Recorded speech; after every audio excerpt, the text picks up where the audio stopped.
नमस्कार, वंदे मातरम। ज़िंदगी में सबसे बड़ा संसाधन शिक्षा है, जिससे सब कुछ प्राप्त किया जा सकता है। ऐसे ही शिक्षा के लिए आज व्याकरण का तीसरा वीडियो जो पहले हमने इस पे बात कर लिया आनंद की, फिर इसके बाद प्रसन्नता की, मन को आह्लादित करने वाला। समझ ही गए होंगे कौन सी व्याकरण का प्रकरण क्या है, ये समझ गए होंगे। और आज का जो प्रकरण है हमारा, ये है आभूषण। अलंकार का अर्थ अलम धन कार से बना सकते हैं। अलम का मतलब क्या है? आभूषण। और कार का मतलब करने से है। तो जो आभूषण को धारण करे, यहाँ पर उसका अर्थ आभूषण या गहना बताई गई है। काव्य की शोभा बढ़ाने वाले तत्व को ही अलंकार कहते हैं, जिसका शाब्दिक अर्थ होता है अलंकृत या सुशोभित करने वाला। मैं आपको बता दूं, ये वीडियो दो परिप्रेक्ष्य में बनाया गया है। पहला तो 9 to 12 और 11-12 के लिए खास तौर से ज़्यादा महत्वपूर्ण। मैंने हैंड रिटेन नोट्स भी लगाए हैं। और 12th के बाद जो जहाँ पर भी हिंदी सिलेबस व्याकरण व्याकरण के सिलेबस में लगा हुआ है, तो यह वीडियो आपके लिए अति महत्वपूर्ण साबित होने वाली है। कुछ समय आप इस वीडियो को दीजिए, इसके बाद आप तय करेंगे कि यह वीडियो महत्वपूर्ण है या नहीं।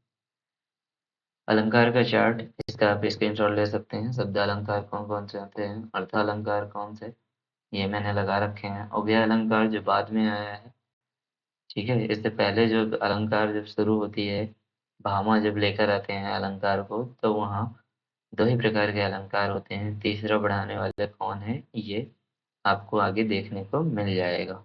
ये उभय अलंकार कब आया, क्या कौन लेकर आया। दिक्कत होती है जब सिलेबस कोई बढ़ा देता है, तो आप जान जाइए कि कौन बढ़ाया है इसको। अनुप्रास अलंकार, एक ही वाणी की जब बार बार आवृत्ति हो, वहाँ पर अनुप्रास अलंकार। ये वीडियो थोड़ी फास्ट होगी क्योंकि कम समय में ज़्यादा बेनिफिट होना है, और आपके लिए रिवीजन के तौर पर भी होगी। और यदि कोई नया है तो इसको स्लो मोड में करके दे सकता है, ठीक है। प्लेबैक धीमा कर सकता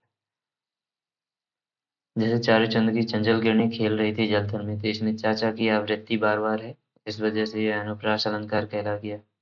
अब यहाँ मधुर मधुर मुस्कान मनोहर, तो यहाँ पे माँ की आवृत्ति बार बार है, इसलिए यहाँ पर अनुप्रास अलंकार हो गया। शब्द के हमेशा पहला वाला अक्षर और आखिरी वाला अक्षर देखा जाता है। अभी तक हमें यही आपको सिर्फ पहले वाले अक्षर से ही पता होगा कि वही देखे और फिर उसके बाद डिसाइड कर लिया, नहीं। यदि शब्द के आखिरी अक्षर भी सेम टाइप से है, जैसे मधुर में रा है, बार दोबारा से मधुर है, उसमें रा है लास्ट में, और मनोहर फिर उसमें रा है लास्ट में, तब भी यह अनुप्रास अलंकार के अंदर काउंट होगा। अनुप्रास अलंकार के कितने प्रकार हैं, जब तक आप कमेंट बॉक्स में कमेंट करके बताइए। आचार्य भामा, जैसे कि मैंने बताया कि ये काव्य शास्त्र में इसके अलंकार के कौन है जन्म, आचार्य भामा सुप्रसिद्ध आचार्य थे, काफी जाने माने हैं, इसलिए यहाँ से क्वेश्चन बनता है। अब ये जो 12th के बाद वाले हैं, या कि जहाँ पर भी कॉम्पिटिटिव एग्जाम वनडे एग्जाम जो लेता है, तो वहाँ पर अति महत्वपूर्ण कुछ पंक्तियाँ मैंने लगाई हुई हैं, आप देख सकते हैं इनको। और 9 to 12 के लिए मैंने हैंड रिटन और कुछ इम्पोर्टेंट स्लाइड भी लगाए हैं, वो आप देखते जाइए। अलंकार, सामान्य रूप से अलंकार को आभूषण या गहना कह सकते हैं। जिस प्रकार आभूषण या गहना स्त्री व पुरुष के सौंदर्य में वृद्धि करता है। अब स्त्रियों के लिए तो आभूषण कैसा है, लेकिन पुरुषों के लिए आप भी समझ रहे होंगे कि अब पुरुषों के लिए क्या है आभूषण वर्तमान में। अच्छी तरह की ब्लूटूथ, अच्छी तरह से स्मार्ट वॉच, और बढ़िया वाली गाड़ी, ये सारे आभूषण हो गए हैं पुरुषों के लिए। उसी प्रकार अलंकार काव्य की शोभा बढ़ाते हैं। किस प्रकार? जिस तरह स्त्री और पुरुष के आभूषण गहना के माध्यम से उनका वो अलंकृत जब हो जाते हैं, मतलब सुसज्जित हो जाते हैं सौंदर्य दिखने के लिए, ठीक वैसे ही। अतः अलंकार शोभा कारक क्या है?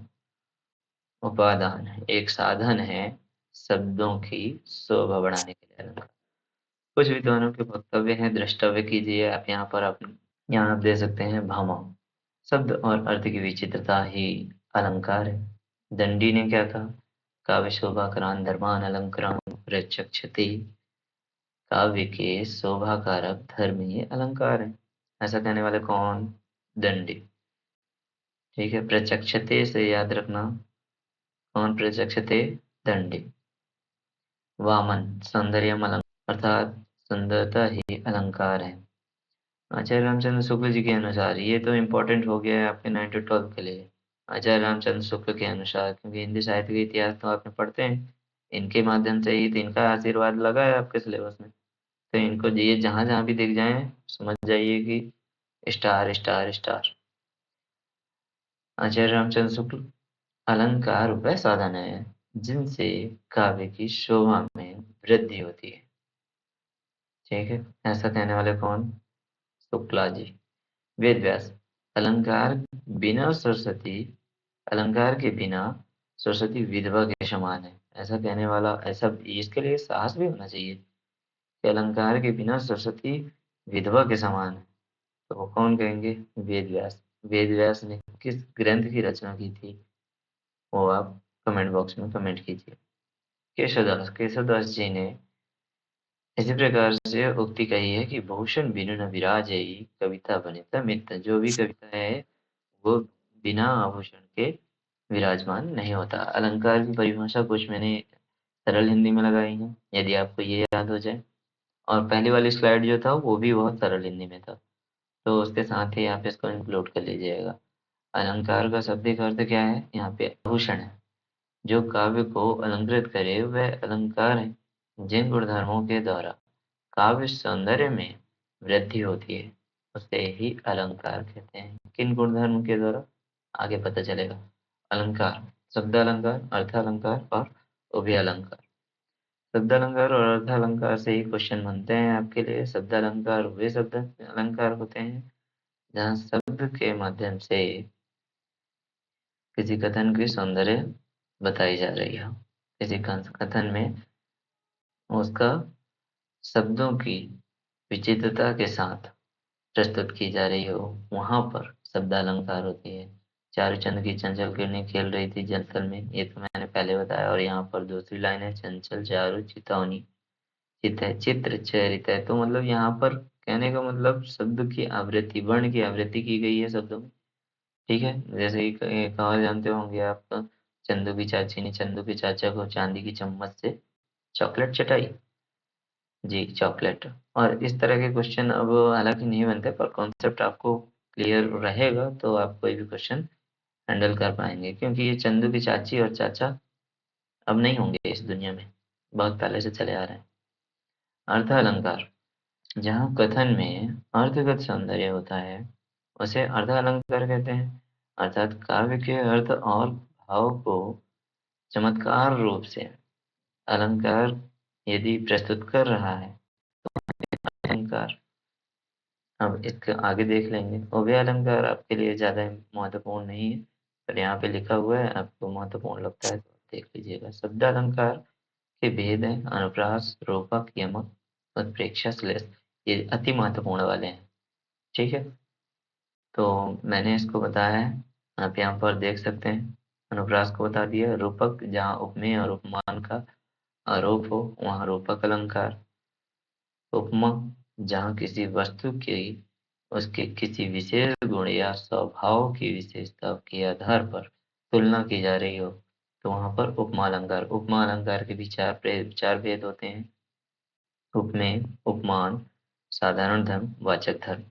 अब ये इसके ट्रिक के माध्यम से हम जानेंगे, इसलिए मैं कह रहा था कि ये आपको एक ही वीडियो में अलंकार का पूरा आपको याद हो जाने वाला है एक ट्रिक के माध्यम से। आगे हम देखेंगे। उपमा अलंकार के चार भेद मैंने बता दिया। इसमें उदाहरण दिया है, जैसे पीपर पात सरिस मन डोला। तो पीपल के पत्ते के समान क्या डोलता है? मन डोलता है। पीपर पात, अब यहाँ पर क्या है? उपमेय। पीपर पात क्या है? उपमेय है कि उपमान? और आपको मैं एक हिंट देता हूँ कि उपमान हमेशा और हमेशा प्राकृतिक वस्तु होती है, और उपमेय हमेशा कृत्रिम रूप से, जो आर्टिफिशियल चीजें जो और व्यक्तियों पर भी चलती हैं।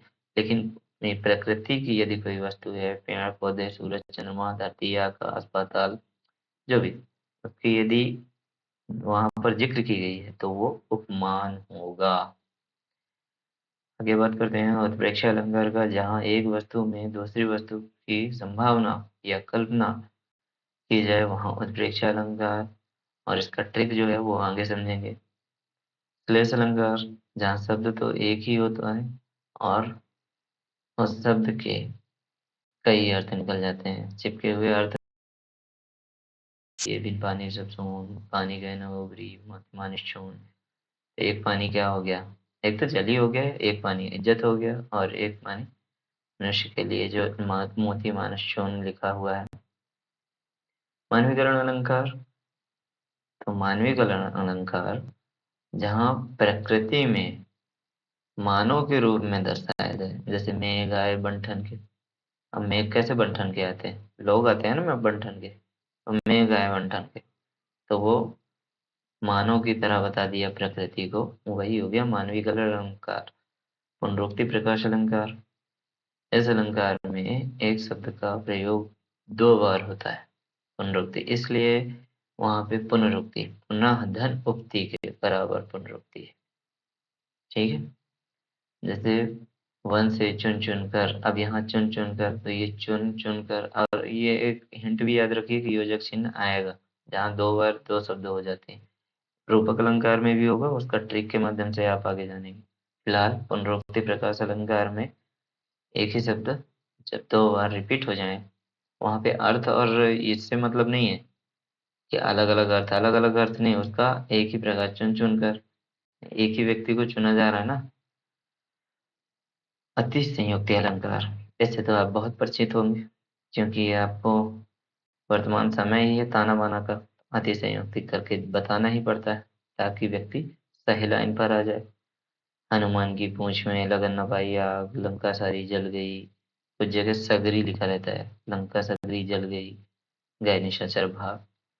तो वही बात है, वर्तमान समय कुछ निशाचर हैं जिनकी वजह से अति संयुक्त अलंकार का आना संभव हो पाया।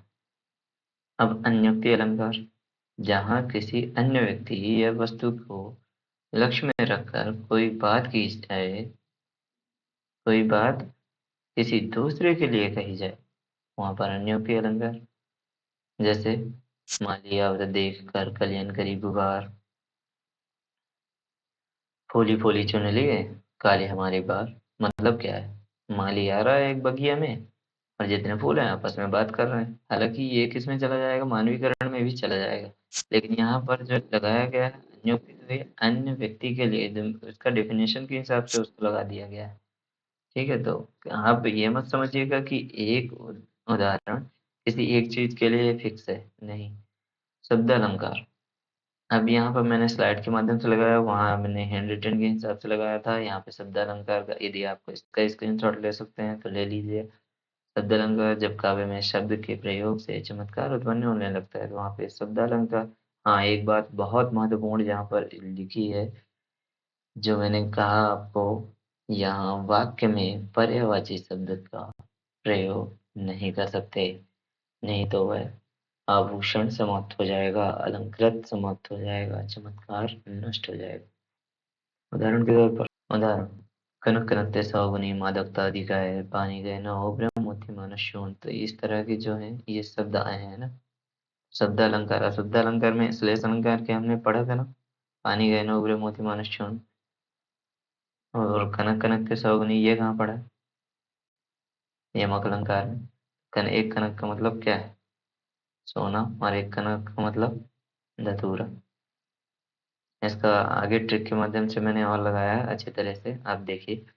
अर्थ अलंकार, जब काव्य में शब्द के अर्थ के माध्यम से चमत्कार उत्पन्न हो जाए तो वहां पे अर्थ अलंकार। ठीक है, संत हृदय नवनीत समाना। तो इस तरह के ये जो शब्द है ना, अपने हम लोगों को क्या कर देते हैं, जैसे अधिकतर उदाहरण मैंने रस में भी कहा था, छंद में भी कहा था, और यहाँ अलंकार में भी कह रहा हूँ कि रामचरितमानस से उठा लिए जाते हैं। अब यहाँ पर फैक्ट वाइज मैंने लगा दिया है, जो एक ही स्लाइड में आपको पूरी जानकारी हो जाएगी कि अनुप्रास के कितने प्रकार होते हैं और उसका क्या क्या डेफिनेशन है। तो आप देख लीजिएगा, जो यहाँ सबसे नीचे वाले में लगी है, अलग अलग अलग तरीके से मैंने हाईलाइट किया है, ये सब आपके लिए किया गया है। छेक अनुप्रास, एक वर्ण की आवृत्ति, एक ही वर्ण की आवृत्ति, ठीक। प्रत्ययानुप्रास की आवृत्ति एक से अधिक बार होती है। जब वर्ण की आवृत्ति एक से अधिक बार, अब वर्ण की आवृत्ति वर्ग की आवृत्ति, जब का वर्ग, चा वर्ग, टा वर्ग, ता वर्ग, पा वर्ग, का च ता, का च टा ता पा, ये हो जाते हैं जो इनके जो वर्ग रहते हैं उनके हिसाब से, तो वहीं पर वो कहा गया है वृत्त अनुप्रास। यहाँ पर वर्ण की आवृत्ति एक से अधिक बार होती है। लाटानुप्रास, लाटानुप्रास वाक्य की आवृत्ति बार बार होती है। जैसे पूत कपूत तो का धन सच है, पूत सपूत तो का धन सच है। अब लगता तो एक ही प्रकार का है दोनों वर्ण, दोनों वाक्य, दोनों पद को मिला के वाक्य हो गया, तो ये लगता तो एक ही जैसे। पर यदि जब ऐसा रिपीट, एक जगह सपूत है एक जगह कपूत है, अब आप समझ जाइए उसका अर्थ। सपूत का अच्छे कार्य और कपूत का एक बुरी संगत और बुरी कार्य में लगा होगा, तो वहां पर लाटानुप्रास। सत्यानुप्रास अंतिम वर्ण समान होना चाहिए। अंत्यानुप्रास पंक्तियों का अंतिम वर्ण समान होना चाहिए। ठीक है, ठीक है। अब यहाँ पर जैसे मैंने लगाया है, मैंने ट्रिक के माध्यम से बताया था अर्थ अलंकार, उपमा अलंकार। अब यहाँ पे जब भी आपको योजक चिन्ह मिले और उसके साथ साथी से सम सरिस आए, क्या लगा देना है? उपमा अलंकार। मुख चंद्रमा सा सुंदर है, सा आया, उपमा अलंकार। कर कमल सा कोमल है, कर कमल, कर का मतलब हाथ, तो कमल सा कोमल है, सा आया, यहाँ पर भी उपमा अलंकार। जैसे अब यहाँ पर दूसरा देखिए, यहाँ पर मखमल के झूले पड़े हाथी सा टीला, वहां पर झूले हैं, झूले पड़े हाथी सा टीला, तो हाथी सा, अब यहाँ पर क्या है, योजक चिन्ह भी आया और सा भी आया, तो योजक चिन्ह के साथ साथी से समसरिस आए तो ठोक देना क्या? उपमा अलंकार। अर्थ अलंकार में क्या है? ये भी अर्थ अलंकार के अंदर था उपमा, ये भी अर्थ अलंकार में रूपक। जब पंक्तियों में केवल योजक चिन्ह है, साथ ही सरिस न आए, केवल और केवल योजक चिन्ह है, रूपक अलंकार मार देना, आगे जो होगा देखा जाएगा। मतलब सही आंसर होगा, नंबर मिलेगा आपको। क्योंकि देखिए उदाहरण में, उदाहरण देखकर आप समझ जाइए।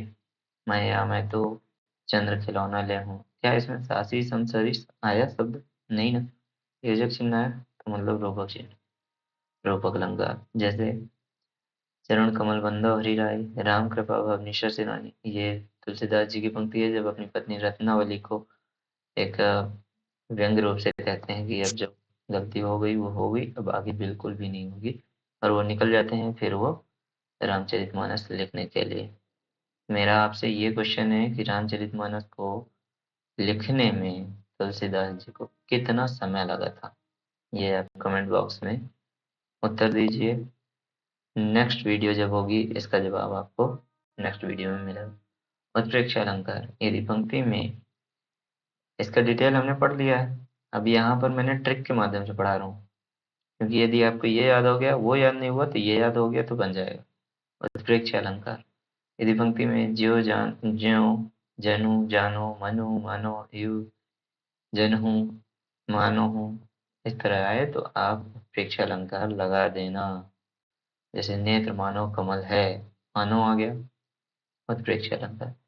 जन वर्षा ऋतु प्रकट बुढ़ाई, तो जनु आए, उत्प्रेक्षा अलंकार। इसमें हाईलाइट आप कर लीजिएगा, जन जानो मनु मानो, ये सब किसमें आ जाएंगे?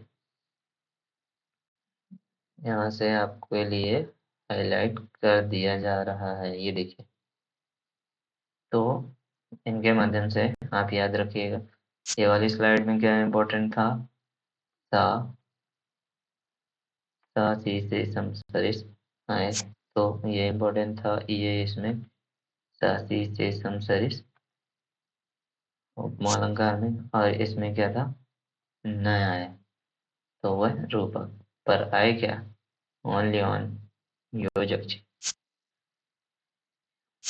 ये हो गया अतिसंयुक्ति अलंकार। अतिसंयुक्ति अलंकार अब पढ़ लिए हैं, जहाँ पर वो इसकी परिभाषा जो है वो पढ़ ली है हमने। हैंड रिटन नोट्स में लगा था। यहाँ पर ट्रिक के माध्यम से याद रखना है। तो किसी भी स्थिति का बढ़ा चढ़ाकर वर्णन कर रहा हो तो समझ जाइएगा। यदि आपको भी कोई बढ़ा चढ़ाकर कुछ बोल रहा है तो ये समझिए कि ये अतिशयोक्ति अलंकार कर रहा है। जैसे उदाहरण के लिए, आगे नदियां पड़ी है पार, आगे नदियां पड़ी है पार, घोड़ा कैसे उतरे पार, राणा ने सोचा इस पार, तब तक चेत तक था उस पार। तो मतलब महाराणा प्रताप के घोड़े का नाम क्या था, ये यहीं पर लिखा है, आप कमेंट बॉक्स में बताइए। यमक अलंकार क्या होता है? यमक अलंकार जब एक ही शब्द अधिक बार आए और अर्थ अनेक बार हो जाए, जैसे मैंने कनक कनक को बताया था, यहाँ पर आया भी है, अब देखिए। और ये वाली लाइन ध्यान रखिएगा, इससे आपका बन जाएगा। ठीक है। कनक कनक के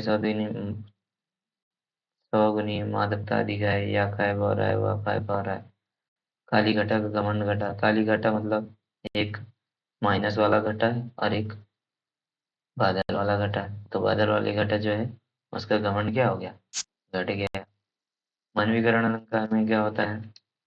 जब प्राकृतिक वस्तुओं में पेड़ पौधे मतलब बताया था मैंने इसका परिभाषा, तो वो याद रखिएगा। ठीक है, ये हो जाएगा आपका मानवीकरण अलंकार। Thank you for watching this video, and please support this video and my channel.